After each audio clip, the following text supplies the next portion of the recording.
What's going on, y'all? This is your boy Kev coming to you with another video. And this is going to be my WWE Royal Rumble 2018 review. I'm going to make this short and sweet. As I've tried to record the last couple of days, but the video has been way too long, to be honest. But I'm gonna really shorten it up in this video right here. Just gonna give you some quick thoughts on all the matches at the Royal Rumble. First, we're gonna start off with the WWE handicap match, WWE Championship handicap match between the champ AJ Styles and Kevin Owens and Sami Zayn. Obviously, the highlight of this match, I didn't catch a lot of the match, but obviously the highlight of the match was highlight in itself was the WWE Championship kicking off the show.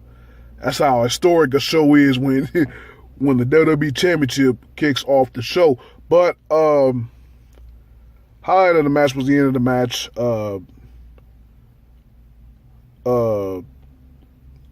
AJ Styles was looking for, I think he was looking for like a Kyoto driver or whatever, however you say that, against Sami Zayn. Zayn kind of pulls AJ Styles over to the corner of him and Kevin Owens. If they would have won the match, they would have become co-champs. I never believed that shit from the beginning. But yeah, Zayn tries to tag Owens.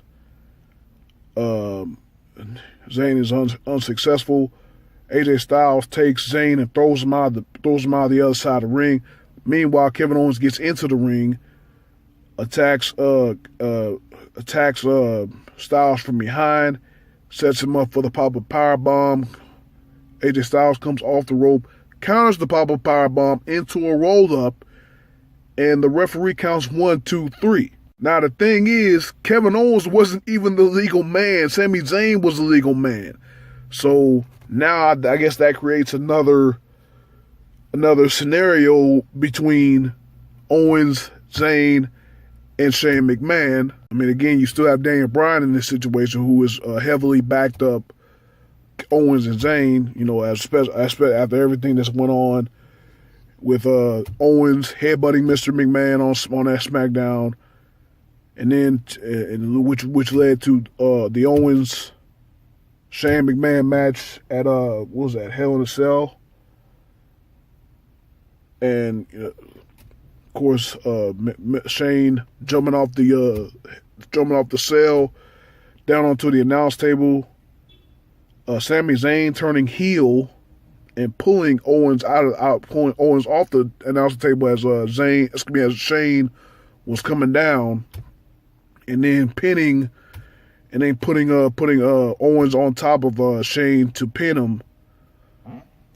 And you know, they formed their tag team, the Yup movement and all that, trying to rebel against Shane. And they got supporter in Daniel Bryan, the general manager. So the commissioner and the general manager rift. I don't know whether that's going to lead to or not. I know Bryan's looking to go back to Ring of Honor and actually wrestle.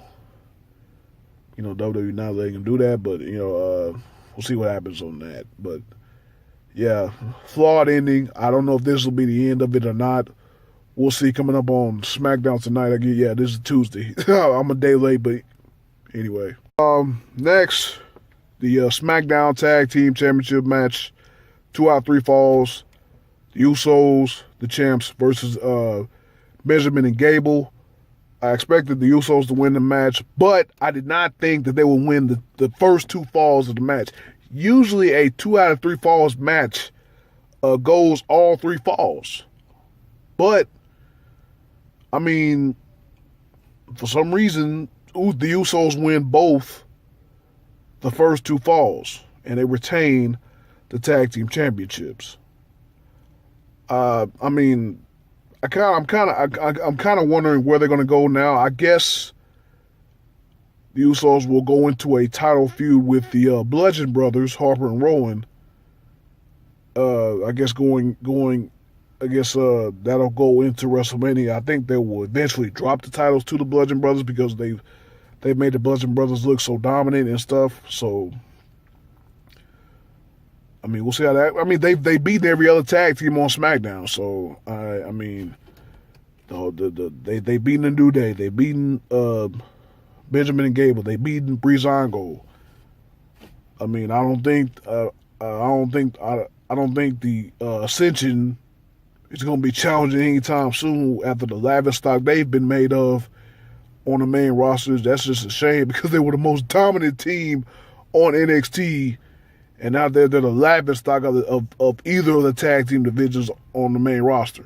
Moving on to the Men's Royal Rumble, I'm not really going to dive in too much about it. They did, the Men's Royal Rumble gave us the two top highlights in my book of the Royal Rumble, with the two surprising nostalgia returns of the Hurricane and Rey Mysterio. The Hurricane comes in at number 21, doesn't do too much in the match. Rey Mysterio comes in, that dude is on fire. I mean, he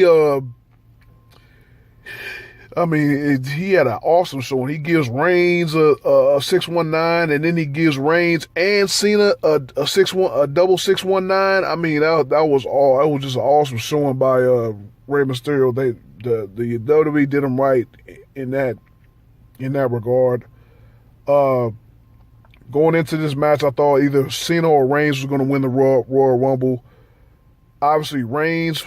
I thought Reigns, because they were just basically going to set up the eventual WrestleMania match between Brock Lesnar and Roman Reigns for the Universal Championship match that's been rumored for months. Cena, because I thought Cena was going to win because I thought that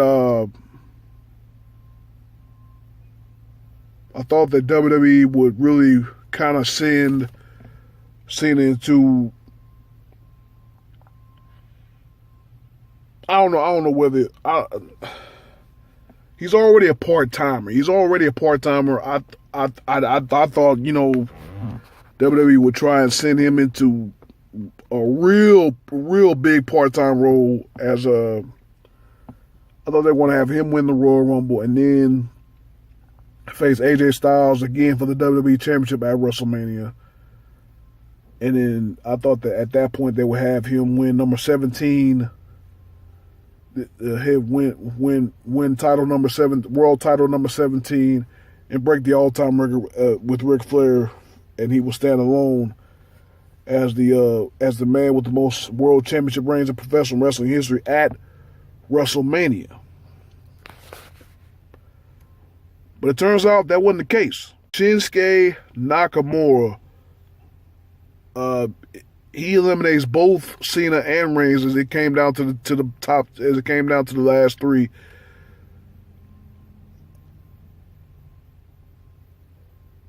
Nakamura eliminates both Reigns and Cena to advance to WrestleMania. Renee Young comes into the ring. She asks, which champion does Nakamura want to face? You got Brock Lesnar, and then you got AJ Styles, which he's fought both, by the way. I'd seen a match. It was early in Nakamura's career. Well, and when he faced Lesnar, Lesnar wasn't back with the WWE at that point. That was like 2011, 2010, I think that was, when they faced each other. Lesnar had a full grizzly beard and everything. But yeah, Nakamura wins, and obviously Renee Young asked the question. Then of course he says AJ Styles, setting up a rematch of that mega match that they had in New Japan at Wrestle Kingdom. I forgot which one that was. Wrestle Kingdom 10 or Wrestle Kingdom 9 or something like that. But that sets up that rematch. and I think it's kind of a reversal of what New Japan did with Jericho. Well, of course, Jericho wanted it. I'm sorry, but it's kind of a reversal of what. It's kind of a reversal of what that match Jericho and Nakamura represented. It kind of represented. It kind of gave American fans a reason to watch New Japan Wrestling. A lot of hardcore wrestling fans have already know about New Japan. They already watched New Japan a lot. For me, the casual, well, I wouldn't say I'm a casual wrestling fan. I know a lot about wrestling. I'm just not as hardcore as a lot of others, But they want to bring in a lot of Americans, to watch their product. Americans do watch the product, especially when an American wrestler or a wrestler that made himself that made a name for himself in WWE or Ring of Honor, something like that. When they go over there, Cody Rhodes is over there now. He's wrestling, part of the Bullet Club. Lesnar went over there. I can't think of other names. That's been over there, but and then vice versa. You got guys that made their name over there in Japan and are now here in the WWE. Finn Balor and the Club, Carl Anderson, Luke Gallows. They made their names over in Japan, and now they're here, and bringing a lot of those Japanese viewers, and now Shinsuke Nakamura. They're bringing the Japanese fans, casual Japanese fans, to the WWE. And, what a great way to do that, and having one of New Japan's top stars at the time, Shinsuke Nakamura, headline WrestleMania, the WWE's Wrestle Kingdom, the WWE's biggest show. Yeah, man, it was a great Rumble. It was a great Rumble. Like I said, the top two moments of the night for me, seeing the Hurricane back, seeing Rey Mysterio back doing his thing. That was a great look. The men's Royal Rumble was a lot better than I thought it would be. Next up, we got the Raw Tag Team title match between the champions Seth Rollins and Jason Jordan, and the challengers, The Bar, Cesaro and Sheamus. Now, I already knew the outcome going into this match. Well, no, I'm sorry. I before the Royal Rumble match, I had actually predicted that Rollins and Jordan will retain. Because I thought they were going to go somewhere with this, as far as being the champions and all that. But the more Rollins went in the Royal Rumble, the more that I knew that, yeah, they're going to drop these titles. Seth Rollins was in the Royal Rumble for about 20 to 25 minutes. And, at that point I knew, I was like, yeah, they're going to drop the titles tonight. They're going to drop the titles. They're going to get the titles are going to go back to The Bar, Cesaro and Sheamus. I just had that feeling in them, and of course, that's when it ended up happening. Early on in the match, I think it was Sheamus who was fighting with Jason Jordan on the outside of the ring. Neither man were the legal man at the time, but Sheamus pushes Jordan into the ring post. Jordan smacks the side of his head on the ring post. He's down. The doctors are looking at him. He's pushing the doctors off. He thinks he can get back into the match. Later on, he comes up. He's still holding his head, and he tags himself in. He gets inside the ring, still kind of holding his head, and then he goes turns around, and he tags Seth Rollins right back in. And he goes and sits on the steps while Rollins gets beat down And then Cesaro and Sheamus finally hit the white noise as Cesaro comes off the second rope and drives Rollins' head into the mat. 1, 2, 3. The Bar become four-time tag team champions. Now, as far as the rumors that I've heard, is that it's either going to set up a match between Rollins and Jordan, or Jordan and Angle, which I would like to see the whole father-son dynamic in that stint. You know, I want to see what they do with that, and how I just want to see how they're going to build that up, because obviously a Jason heel turn is in the works. I didn't watch Raw last night. I'll probably do a Raw recap later on today or tomorrow and see what happens there. See what happened there last night. To see if there was an actual heel turn or some sort of start or whatever. But this is obviously a start in the right direction. I mean, his head hurts so much he's not even going to participate in the match. I mean, it's crazy. But yeah. Again, the Bar, once again, tag team champions. Then we get to this sloppy ass Universal Championship triple threat match between Braun Strowman, Brock Lesnar, the champion, and Kane. I mean, this match was exactly what I thought it would be, a shit show. I mean, it seemed like every title match that Lesnar's been in, other than the AJ Styles match of Survivor Series. I mean, it's just been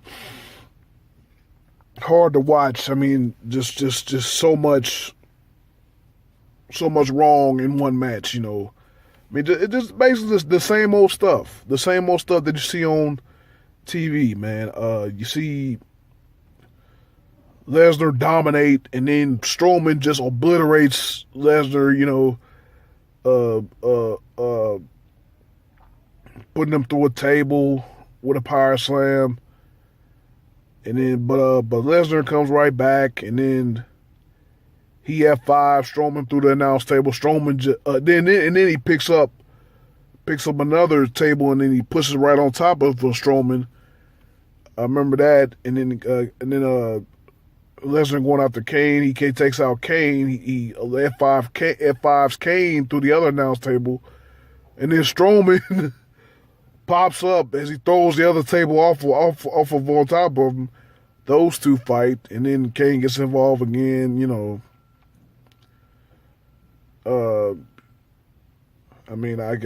I guess it's just I don't know.